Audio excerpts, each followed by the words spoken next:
It's imperative we get this angle in golf, and we control it by our sternum. The sternum moves slightly in a U shape, but it stays steady. We also can get balance relationships between our ear and right ankle, which lead to a better finish. All good players also have their head slightly tipped back at impact. At least this is what it appears to do. It's really more of a reaction.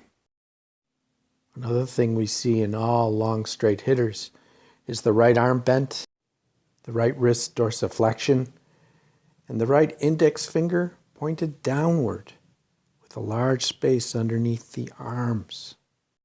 You can see the sky right through these arms, as you see here. The wider the space, the longer the hitter. We've all seen this Hogan clip. What I took notice of was really his left knee movement. It's forward and then back in the trebuchet motion. His glute, hands, shaft all meet up and energy's transferred. And you have this beautiful finish. I started to become aware that I'd seen this before. If you watch Count Yogi, I saw similar motions. In fact, it had been rumored that Hogan was taught by Yogi in 1939 for 3 months in Chicago. I totally thought it was a fabrication until I started to notice that there were similarities. In fact, it was uncanny. Could it be? So what was the same in all of these golfers that we've seen so far? Well, the pivot point is the head, not the front left shoulder. This pivot point, in fact, in Lee Como, was so tight, as you watch the button on his cap, I had never seen anyone move that tightly. So I decided that it was a key to emulate. Could I do it? Well, if I kept that sternum in a solid relationship and got those angles, absolutely I could mimic the pattern. It may have looked like I moved my head, but through impact, I'm as still as Lee. In fact, my right arm moved the same, but my left arm action was quite different, which I'll explain later. My head movement is solid. I showed you a passive model, which showed you the importance of the arm flail. Fish Begal is a tennis coach that makes these beautiful models to mimic motion of the human body.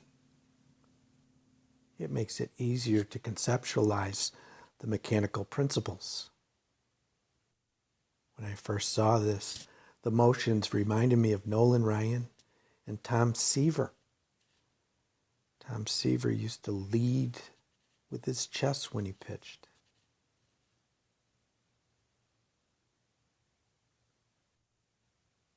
Tom and Nolan were examples of what's called centration. You lead with your chest, and you have your joints aligned over each other. To me, it was a beautiful example of how motion worked. It was meant for tennis, but it really applies to other sports.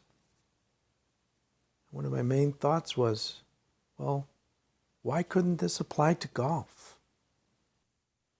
I then realized it did. If you look back at Count Yogi, he's doing this exact move. The chest and abdomen move the same. The model tipped up on its side actually looks like Dustin Johnson. The model did apply to golf. If I change the orientation just slightly, we had the angles I referred to in the beginning of the video.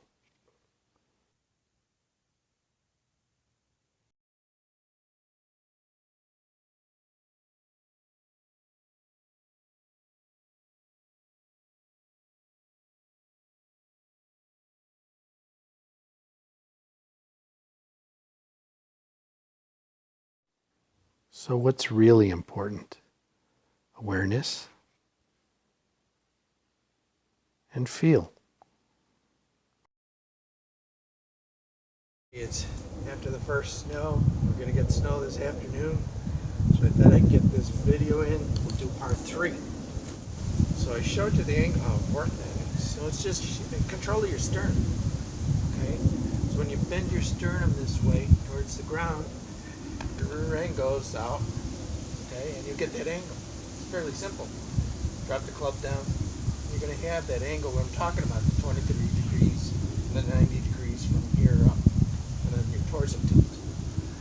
Well, if you start with that basic, and then you do the arm, the right arm, because we're right arm dominant swing, okay, you'll have this bent arm and the index finger pointed down. Even if you hook your fingers around, you'll still have this part of the index pointed down, and that's just before the strike. So if you do the catapult motion, which is the knee going forward and back, your rear end will move back behind you this way. And you'll get a swinging motion like this. And that catapult motion is automatic. You'll notice as it comes to here, the shaft, your hand, everything lines up with this glute going back. You'll get that energy transfer, which I talked about in the previous video. Let's just get that action going. And you'll see you'll get a little speed at that front line there where everything lines up. Add the flail, which is as simple as I can just get back and turn. Now I've got that arm flail set, all set. Okay. And then all you do is move in the trebuchet motion.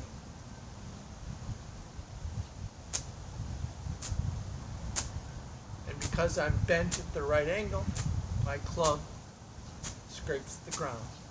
My hands are forward. And I get that motion. And my spiral on the top of my cap, this button stays real tight. You can even do it without club. And it just does this.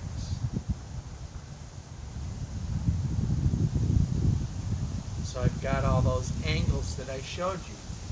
So it's very simple. So all that there is left to do then is go into motion, set the flail, use the trebuchet action, and get that snap.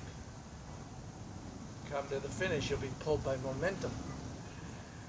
And the thing is, most people are ball bound. So we can get rid of ball bound by looking no look drills, but just doing no look drills. And you'll have the awareness and the ability to hit the ball. Hit the ball. You practice this motion, the flail, get the big space underneath the arms here for power. The more space you have there, the more speed you'll get through the ball. And it all becomes automatic. You do the no-look drill, which adds to your balance because you don't bob the head around. You look it straight ahead. And you swing. Even indoors, you can use a shag carpet or a carpet that shows the pattern. And you just reach out and you swing. Do the motion I'm describing. And you'll start to see a divot pattern that's consistent. You're hitting the low point and you're consistent. Your eyes aren't fooling you because a lot of times people stare at the ball. It's not about that because you'll freeze and do this stuff and it changes all that beautiful motion I just described. It will not be the same. So what about these follow-throughs and things in a right arm dominant swing? Mike, you chicken wing. I know that. Well, that's because I collapsed this wrist. I'm doing a slapping type motion. And I overpower my wrist and then it has nowhere to go except to do this. Right? You see, Lee uses frozen wrists, as does Yogi. So almost as if they're welded when they swing this way. So the follow through is different. You have more space, an extension through the strike. In my case, ball's already gone. I've never really cared about it. You can change that look quite easily, and it has to do with your alignments of your wrist and hands here. So for instance, Yogi's like this, Hogan's like this. All right, Hogan is over this way more in a neutral. Yogi's under, Lee's under, I'm under. Okay, Dunaway was under. So that affects your follow through. So if I collapse this wrist, I get the chicken. If I could strengthen this and have more follow through like this. I can do other things. For instance, Hogan, what he did was thumb on top, and he would do a little tiny move to cup that wrist like this. Dustin Johnson does it at the top, but Hogan was doing it here. Just as he turned away, he just would go little tiny move, and then he'd go up to the top, and then he'd come down, do the trebuchet catapult, and that motion, you never catch up then because you've set this wrist slightly back, and it never, as fast as you go, it'll never catch up and hook, because this is your relationship to the club face. You know, and you're not doing this or anything. You never catch up, and it's open coming through. So you get the fades, you know, you get the riser balls and things like that. Lee's doing the same thing. When he comes through, he's very solid with his wrist. He's coming through like this. You won't see a lot of this action. I'm adding the speed, overpowering it with almost a throw, and I can do it all those different ways. But that's the effect. The effect is on the follow through. So if you want to be Yogi, you can do, he does 1, 2, 3, 4, and then 5. So it's 1, 2, 3, 4, 5. And his follow through, because he's here and doesn't break the wrist, follow through comes around like this. It's this. He's also using the torso, as all of them are really, Lee included. When I showed you that model, it bends like this. Well, what's that doing? It's an anti-goat hump. You get that angle, you know. And I'm not wildly moving the sternum. I'm just bending here in my abdomen, and it does that throw move. You could do it yourself. Just you literally put your arm up and watch. All I'm doing is turning my torso, but I'm really bending it forward like that. And then all the effects happen. So it's a motion like this. Powerful as well, and you'll finish more like Yogi. You know, he's got that, slides the club back, and then here the shorter swing, firm wrists, okay? But then he's reaching up. Let's just move.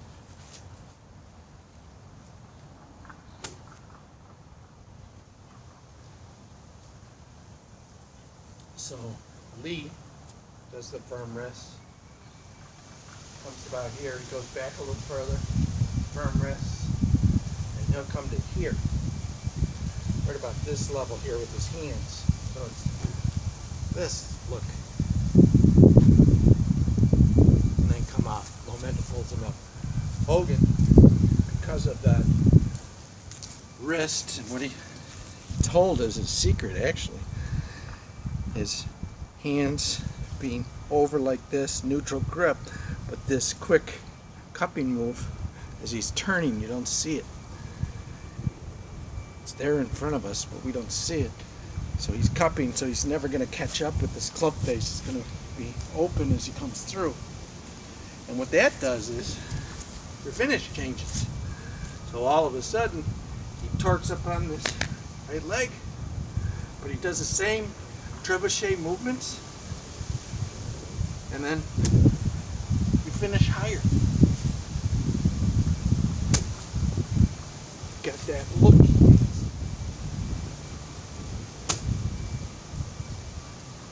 And it's all because of the action of the wrists. You know, how you're doing little tiny detail, but it's very simple. It all ends up being feel. When you know the basics of the trebuchet and the flail, and you can do this move and keep steady with your sternum to get all the angles, then it allows you to experiment with little tiny stuff. You can play all day with it on the range. Just take the one small movements of your hands and wrists, get feels, and determine, you know, how your club head works. And then do no look drills. That fixes ball bound. 90% of the people I meet are ball bound. They're staring at a ball. I used to stare at a spot about this far in front of the ball, and you'll hit the ball real well that way. But really, once you do these no look drills, you just do that. You'll see Lee do them in some of his lessons. I think with Burke he was doing them. And there's another gentleman, Robin Williams Matthews. You know, forgive his language, but he's a PGA guy that really has said it's all bullocks. And he's gone back to just teaching all this to feel. No look feels. And it teaches you, once you have the basics, it literally is what you can do. It becomes easy. And there's lots of speed because you're in balance. And the follow through is simply momentum. So you get this follow through. Your ear over your ankle, this. You get it automatically because everything's pulling through and you lift. If you want a beautiful finish, you could do the yogi. You could do Lee down here. You know, you could do Dunaway, big space. Let's do this huge space. And learn how to play. Use the style you want to use. But those basics are golden. You can't go wrong. You'll drop in handicap, you'll get longer, and you'll get straighter.